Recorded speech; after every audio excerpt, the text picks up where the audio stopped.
The news begins in Nigeria, where many residents in the capital, Abuja, say the fear bread, an essential food for many families, might soon be out of reach because of the soaring price of flour, now affecting the cost of bread. Now, some of them spoke to News Central Television crew in Abuja, saying it is increasingly becoming difficult to buy bread for the family because of the rising inflation affecting residents. Marvelous Obomanu visited the Mpape area of Abuja and now reports. Bread is a staple food consumed by both the poor and rich in Nigeria and can be found in every store, shop, eatery, mall, or even motor parks because of its affordability. It is found on breakfast tables of many families, highlighting its importance as an essential food item. Made with flour, sugar, egg, yeast, and other items regarded as essentials, the rising cost of these items is now affecting the overall price of bread. I'll show them this one, 1,500 now you buy them. 1,500 naira. This one come? The bread sellers here have expressed displeasure over the rising cost of bread in the market. Some of them have attributed the increment to the rising cost of buying flour, sugar, and milk. Some of them say before now they used to buy up to 20 baskets in a day, but because of the increment and the low turnout of customers, they now end up selling just 2 or 3 baskets. They tell us, say, sugar, now 70,000. A bag of flour, 80,000. So now wait till they complain, say, it costs when you make bread, it can't cost. So amount of bread where we supposed to buy before, we no fit buy them again. And customer, when they follow, they buy, they complain. Say money no day, and they increase things. This one 1, 2, very light, very, very light. It's not heavy, 1, 2. And I need one, I'm feeling hungry now. If I reach home, may I eat something? They say 1, 3. I never buy waiting, I will take it too. The bread they here now, they roti for here, they buy and costly. Because waiting there for market, they don't fit buy and make up. Some of the bread sellers lament the current price of the commodity, now well above 1,000 naira, saying it is affecting their businesses as they are witnessing low patronage. Bread when we supposed to sell 1,000, now 1,500. When they not get the money, how they go take buyer? No way. They go just come out. We go just there here, they look our market, we know they say. You get one man, one of my customers, every blessing day they buy bread. But now, even a week, I never see them. They know they buy steady. Although the sellers say, due to the current price, buying in large quantities is no longer feasible. This, in turn, is taking its toll on customers. If I buy one, immediately when I reach home, me and my children fry. That one will finish. And know that the things is moving, the market is not moving. For me to able to be affording that 1,500 every week to buy bread, to do tea for them to go to school. I have a son, so I always buy all those things for him. But for now, I can't afford it anymore because of the price. Before, if I want to buy bread, sometimes I buy like 10 baskets of bread. Sometimes they buy 20. But now, I don't even buy reach 4. I will free buy this one 20 and I go sell them. Because that time now 1,000. But now, they sell it to 1,100. They sell them 1,200. With inflation biting hard on many households in Nigeria, the perishable nature of bread is not helping matters. Sellers say they are making losses because of poor sales, a situation grossly affecting their businesses. In Abuja for News Central, Marvelous Obomanu. A cross-section of Nigerians has expressed concern as food prices continue to rise sharply. Consumers in Lagos say if the rising costs of food persist while wages remain stagnant, managing finances will become increasingly difficult for households. They called for immediate intervention to address both rising prices and stagnating incomes if inflation is brought under control. Niyi Omoniyi has more. Here is a view of what a food item list for an average Nigerian home looks like, with items such as rice, beans, curry, vegetable oil costing nearly a fortune. For me to stock my home for a month, it will take like 250K. Yes, for you to buy everything, the garri, the beans, the rice, everything. Rice is even worse, because at least rice was, before you can cook concoction with anything, your family will eat. But now rice, the kind of rice is 1.5 for the clean one, while the Nigerian rice is 1,001, with one full of stone. So it's only God that will help us. For restaurant owners like Israel, who makes soup and stew which is accompanied by a Nigerian swallow or rice, amongst others, the choice to cook these revolves around luxury or necessity. Everything now for Nigeria is so expensive, and like in my own house, if I want to eat food, because I'm not yet married, so I will know the kind of food that I will buy, so that, because everybody now is managed, everybody is managed. The minimum wage in Nigeria has been steady at 30,000 naira since 18 April 2019, although there has been calls for an increase to 200,000 naira and even 450,000 naira. The dream seems far-fetched. The margin we had before was from 18,000 to 30, which was over 100%. And the question is, even 100% of 30,000 leaves us at 60. Can that take Nigerian workers home? As the rising food costs push Nigeria's inflation rate to 28.9%, for most Nigerians, some of those food items have become essential commodities. Before, I used to buy a bag of rice, sometimes quarter, but now I don't even bother to buy it again. We just, we eat everything we see, not what we like before, just anything we see, we eat. Just told my children, don't waste food though. Before, they are full flags to school, I can full it, but now I have to ration it so that sometimes they come back with food, but now they will finish, mommy, that food is not okay, but manage it. Staple food items that many Nigerians rely on for sustenance have seen substantial price rises. The average price of a carton of noodles have increased to 5,900 naira, while a bag of rice now costs 70,000 naira on average. Plantains, a commonly consumed vegetable, are selling for 500 to 1,000 naira per 5 strands. The cost of a kilogram of Titus fish and chicken has risen to 3,000 naira and 3,500 naira respectively, with others like bread, yam and egg costing nearly an arm or leg. These rising prices outpace Nigeria's minimum wage, which has become insufficient to cover the basic needs of average person, giving additional living expenses such as transportation, healthcare and housing. Is it likely to get better, or should Nigerians brace up for the days ahead? While many hope that Nigerian government does something quickly about the situation, a general term, thank you, used for this kind of period is called the survival mode in Nigeria. In Lagos for News Central, need or money. Similarly, let's also tell you that residents of Minna, the Niger State capital, Nigeria's north central, are protesting the high cost of living in the country, blocking major roads within the metropolis. The protesters said the rising cost of food items and poor government efforts to arrest the situation forced them to block major roads so government will hear their cry. The Deputy Governor of Niger State, Yakubu Garba, while addressing the protesters, said the government is aware of the pain and hardship families are faced with at this point in time. And joining me on the news to talk about this is Oladeinde Ariyo, a public affairs analyst. Good morning. Good to have you join me. Good morning. Thank you for having me. Now, straight to the business. What economic factors would you say have contributed to these current trends of rising cost of living in Nigeria?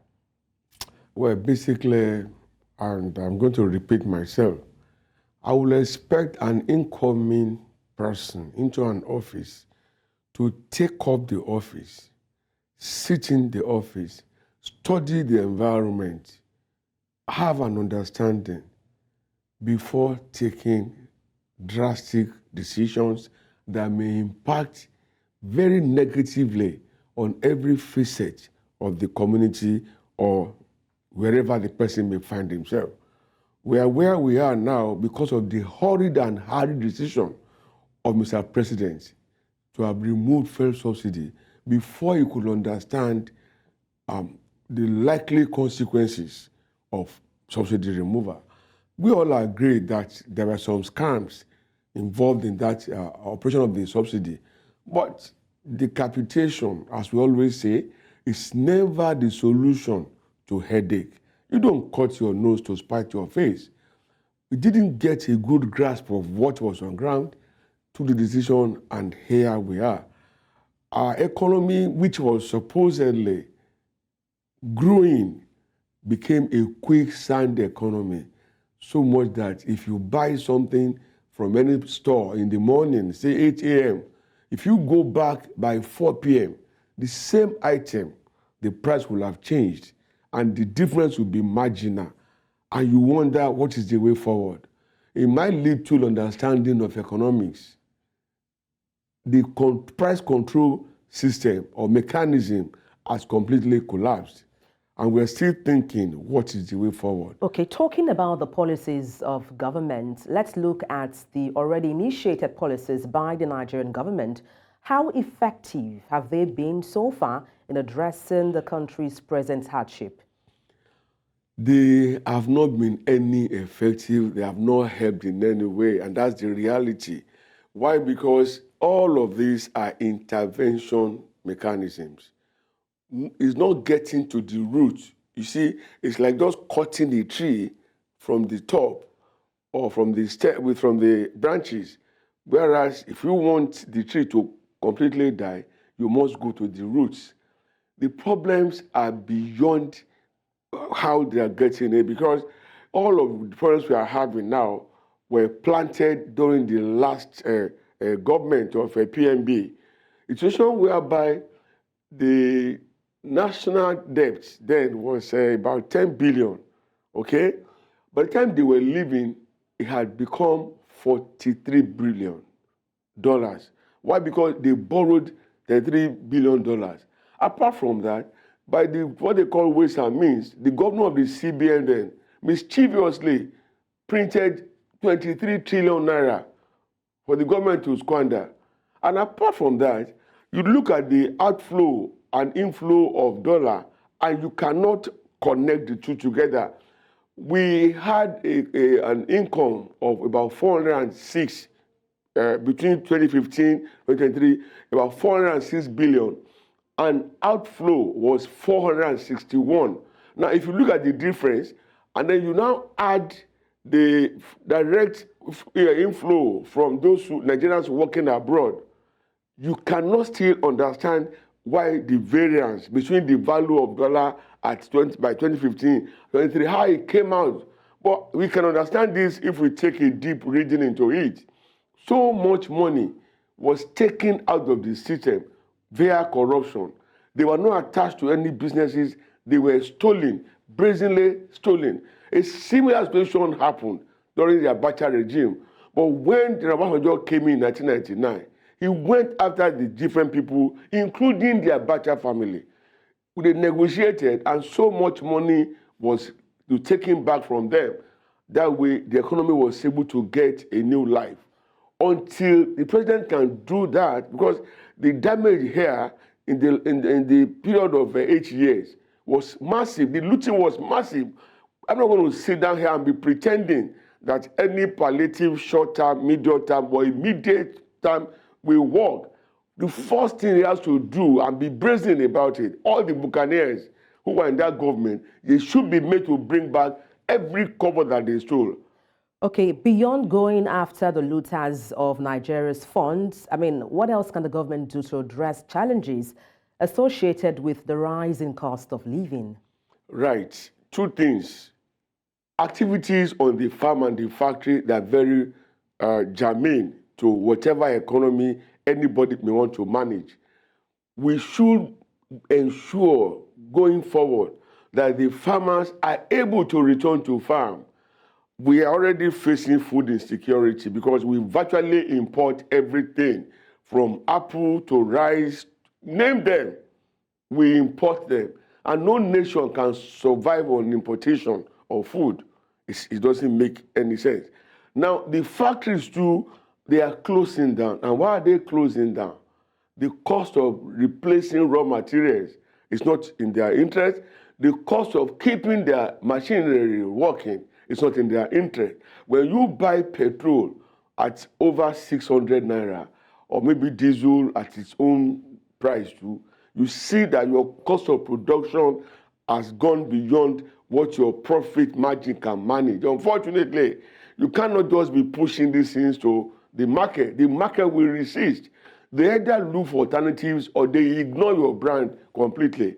So these are for the immediate now that government must do, ensure that farmers can go back to the farm. All the banditry, terrorism and kidnapping going on, they should be very frontal in tackling them, whereby those who want to farm can go to farm, and work and be able to have, be assured that they are safe and secure, that the likelihood of anybody coming to attack them, kill them, or even bring animals to consume their products is eliminated. And for the factories too, something must be done whereby the supply side of forex goes up, because there's a shortage now, there's illiquidity on that side.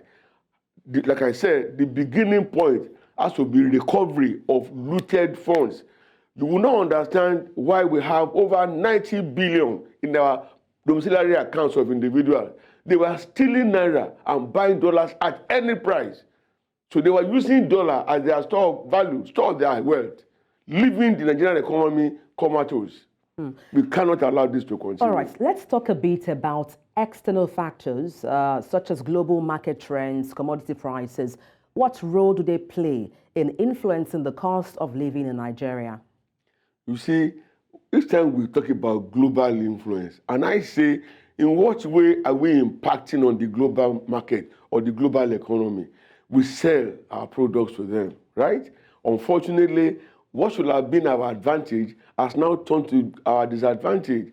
Assuming that we refine our crude oil here to derive petrol, to derive diesel, jet, aviation fuel, and of course, kerosene, and several other spin-off from the petrochemical industry, we will have been exporting finished products and earning good money. But what do you find? We sell our crude cheaper and go to now import finished products in larger volume and at a great price. So we are just a bad boy in the global economy. Our decision cannot count. It would have been able to count if we are part of the people bringing things to sell. We only go to buy, okay? And they sell to us at their price. It's a seller's market. If you don't want to buy, go and put water in the tanks of your vehicles, okay? So we must go back. I understand in December that they said Port Harcourt refinery will start production. This is February. We've not had anything. The Dangote refinery too, ostensibly was declared open by President Buhari before he left. Almost 1 year after, it has started, it is diesel, it is that. And you don't understand, you don't look at all these things and think we are doing well. So now worsening matters, our major export item, which is the crude oil, is being stolen in large volume. And they are doing this and getting away with it. It's no longer news that every day we lose crude oil in large volume. We've seen vessels and barges being destroyed when they were arrested. But the volume of those, of what is taken away compared to what is actually, seized is quite different. The difference is serious. So we're losing money in billions to those who are into this stealth thing. As I said, that they should fight insecurity on the farm, they should also fight insecurity around the oil operation areas. And that's a fine place to wrap up. Thank you so much for your expertise on the news and, of course, your kind company. Oladeinde Ariyo, a public affairs analyst. Thank you once again. Thank you for having me.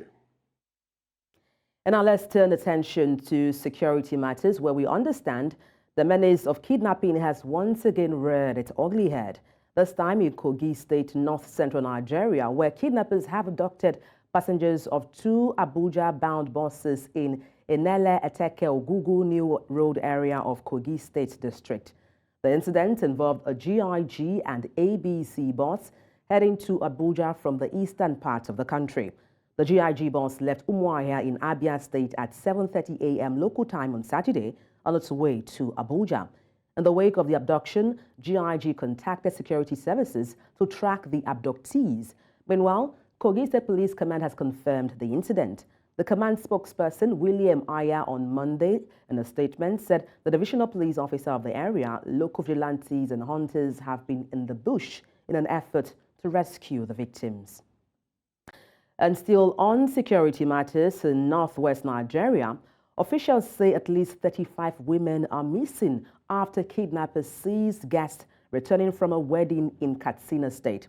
Police spokesman Abubakar Aliyu said suspected armed bandits ambushed and kidnapped about 35 women returning from the wedding in the Subawa area. However, the State Internal Security Commissioner Nasiru Muazu gave a higher figure, saying more than 50 people were seized on their way back to Damari village after escorting the bride to the groom's home. Muazu said officials visited the village and were told that 53 people were taken. And now to election matters in Nigeria's northeast. Adamawa State Governor Amadu Fintiri has commended the judiciary for upholding the tenets of democracy by affirming his victory at the 2023 elections. Governor Fintiri, in a statewide broadcast on Monday, said Supreme Court verdict has brought an end to the tension in the state, which he believes is premised on rumors and misinformation by the opposition party. The governor assured that he will ensure the prosecution of the former resident electoral commissioner, Hudu Ari, and all those who aided him in his bid to divert the mandate of the people. The Supreme Court verdict of Wednesday, 31st January 2024, has officially closed all the noise on the 2023 election in Adamawa State. The days of lying and deceit are over. The moments of false propaganda and cheap talks are gone. It is no longer in contest that Adamawa State is the state for the People's Democratic Party. This has been affirmed both at the polls and in the courts. The people have spoken loudly and clear. A testament to this is our latest victory at Mayobalwa constituency of the State House of Assembly. I must appreciate INEC for standing firm as an unbiased electoral umpire in this election, even when its resident electoral commissioner, REC, under the leadership of Hudu Ari, acted irresponsibly and unlawfully. The Supreme Court, in its judgment, has condemned the action of the REC as an act of irresponsibility and criminality. As for those who connive with the REC to make us pass through those democratically embarrassing moments, I want to assure you once again that we owe it a duty to prosecute all of them according to the dictates of the law. This is the only way we can protect our electoral process and democratic culture from undue abuse. The honorable justices at different layers of the courts have indeed painstakingly dissected the petition brought at various levels and came out with a judgment that resonates with the people of Adamawa State. A judgment that is fair and just. Indeed, this has reaffirmed our belief in the judiciary. The National Agency for Food and Drug Administration and Control has banned alcoholic beverages produced in sachets less than 200 ml. The agency said the 5-year window given to the manufacturers of the product to stop producing the drinks in sachets and PET bottles, which began in 2018, elapsed on January 31st, 2024.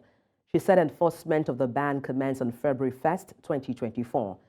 Director General of NAFDAC, Professor Mojisola Adeyeye, while addressing the media over the developments in Abuja on Monday, said the ban was not a sudden development, but a result of multilateral committee that agreed that a ban would be in phases where production would be reduced by 50% by 2020, while outright ban would be on January 31st, 2024. The Chinese community in Nigeria, in its resolve to maintain its culture and tradition with the Nigerian neighbors and friends, celebrates the 2024 Year of the Dragon. The colorful occasion, also known as the Spring Festival, falls on February 10 as the first of several events outlined to commemorate the day. Bettina Unwili reports. The first attraction was the Dragon Dance, a traditional Chinese dance performed to ward off evil spirits and bring good luck. The long sinuous dragon twisted and turned through the audience, mesmerizing onlookers with its graceful movements. The dragon, made of colorful silk and paper, was carried by a group of Nigerian dancers who moved to the beat of drums and cymbals. This majestic performance symbolized not only tradition, but also unity, strength, and the promise of good times in the coming year. I've been here since 1990, that is 33 years. By June, I will be 34 years. I enjoy Nigerians, the warm character, and the people are friendly. China has done well for herself. China has been able to build a culture of an investment nature, a nature that's quite friendly, and they've shown how industrious they have been. I think for Nigerians, we need to do a little copying from what they are doing. Part of that is why I'm here, to see in the area of business what we can be able to partner, what benefits can I take to my state in terms of trying to build agriculture, health, and whichever sector they can come in. Our relationship is very cordial and mutually beneficial too. And it behooves on us to deepen this relationship. That is my understanding. With Nigeria being one of the fastest growing markets in Africa, many Chinese businesses have become significant players in providing goods and services in the country in the areas of construction, transportation, science and technology, energy supply, among others. Recently, His Honorable Mr. Governor Yakubu is visiting China. So I believe that he will bring Chinese experience, Chinese technology, Chinese quality, Chinese investment, Chinese powerful, yes, for the Lagos light way, for the planning build Likey new airport and other infrastructure projects. So Lagos people, you're lucky. Despite our diverse backgrounds, we can find common grounds to further strengthen the established diplomatic relations between China and Nigeria. The Chinese government funded the Lagos-Ibadan Express standard gauge rail. Chinese government funded the Abuja-Kaduna standard gauge rail. China is funding a lot of infrastructure development in Nigeria and has provided a lot of financial and economic support to the country. But like I also said earlier, about a quarter of our total import comes from China. So China is actually the biggest trading partner of Nigeria. Chinese New Year Temple Fair dates back centuries ago, originating as religious events at temples. Over time, it has evolved into vibrant cultural celebrations featuring traditional performances, festive delicacies, and a lively marketplace atmosphere. In Lagos, for News Central, Bettina Unwili. On a sad note, a veteran actor and folk singer, Jimmy Solanke, is dead. The legendary poet and playwright died on Monday at the age of 81. He reportedly died while being rushed from his country home at Ikpara Remo in Remo North local government area of Ogun State to a hospital in Ilesan. The late Solanke was said to have been in and out of hospital from December until he died on Monday. Dixon Awolaja, who represents the Remo North State constituency at the Ogun State Assembly, confirmed the exit of the highly gifted artist. The late Solanke was known for Kogi's Harvest, Shango, and many more. He was also fondly referred to as Uncle Jimmy. We continue in West Africa, where Senegalese lawmakers voted late Monday to delay this month's presidential election until December, an unprecedented move that has sparked international concern over a country normally seen as a beacon of stability in West Africa. The bill was passed near unanimously with 105 votes in favor and 1 against after opposition deputies were forcibly removed from the chamber. développer un lexique de vocabulaire pour nous parler de dérogation, pour nous parler de suspension ou d'annulation. Il ne s'agit rien d'autre que d'un prolongement du mandat du président de la République au-delà du terme qui est prévu par la Constitution. Il a prêté serment d'être le serviteur absolu de la nation. Mais vous avez constaté avec nous qu'il vient lui-même d'organiser un coup d'État constitutionnel. Le 2 avril, quel que soit ce qu'ils ont décidé, puisque l'article 103 de la Constitution dit que la durée du mandat du président ne peut faire l'objet de modification. Le 2 avril, comme Macky Sall lui-même l'avait dit à plusieurs reprises, son mandat prend fin. Quand ils nous ont donné le texte, ils nous ont dit que les élections allaient avoir lieu au mois d'août, le 25 août. Les gendarmes nous ont évacués de la salle pour pouvoir faire passer l'amendement. Maintenant, les élections ne sont plus pour le 25 août, ils sont pour le 15 décembre. Donc, on est parti pour un an indu au président Macky Sall. Nous lançons, on appelle un peuple. Le moment est venu de montrer que nous sommes un grand peuple. Le moment est venu de montrer que nous sommes des démocrates. Le moment est venu de montrer que notre souveraineté, elle nous appartient. The African Union has urged an end to external interference in Libya, which has been torn by a devastating civil war since 2011. A NATO-backed uprising led to the overthrow and killing of longtime dictator Muammar Gaddafi in 2011. The African Union, holding its 9th special meeting in Libya, underscored the need to back Libyan efforts to return to normalcy. An inter-Libyan reconciliation meeting is scheduled to take place on April 28 in Seti in Libya. The chairman of the African Union Commission, Mouasso Faki Mahamat, also said that the Libyan crisis has endured too long and cost its people dearly and fomented terrorism in the Sahel region. In East Africa, Kenyan police said on Tuesday they had arrested the main suspect in a deadly gas blast that triggered a huge fireball in a densely populated area of Nairobi district, the country's capital. The death toll from the gas explosion last week rose to 6 after 3 more victims died from their burns. Of the 280 wounded in the blast, 53 are still receiving care in 2 of the Kenyan capital's hospitals. A truck laden with gas canisters exploded just before midnight last Thursday in Embakasi, a densely populated area in Nairobi district, unleashing a trail of destruction and sending people running for their lives. So far, the only person arrested was a security guard at the site. The medical charity Medicine Sans Frontieres has warned of a catastrophic humanitarian situation in a refugee camp in the Sudanese capital of North Darfur. MSF said its emergency thresholds for malnutrition have been reached and called for an immediate increase in international aid. It adds that at least 1 child dies every 2 hours at Zamzam camp near the city of Fasha. A war between Sudan's regular army and the paramilitary rapid support force has displaced about 8 million people since April last year. The World Food Programme estimates that nearly 5 million people across Sudan now face emergency levels of hunger. It says that it's twice the number since the start of the conflict. South Africa's President Cyril Ramaphosa has delivered a keynote address on the first day of the 4-day annual Investing in African Mining Ndaba conference in Cape Town. The conference, celebrating its 30th anniversary this year, aims to facilitate dialogue and provide a platform for mining industry investors and mine owners.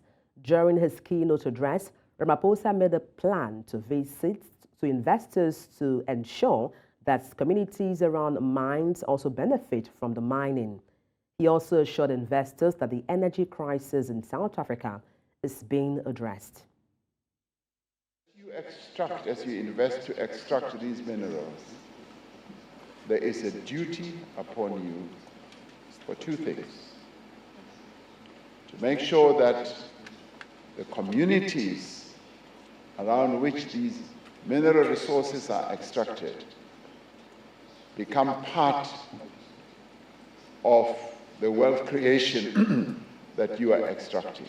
Now, we put in place an electricity action plan where government has taken several critical measures to improve the performance of our existing generation fleet and to add new electricity capacity.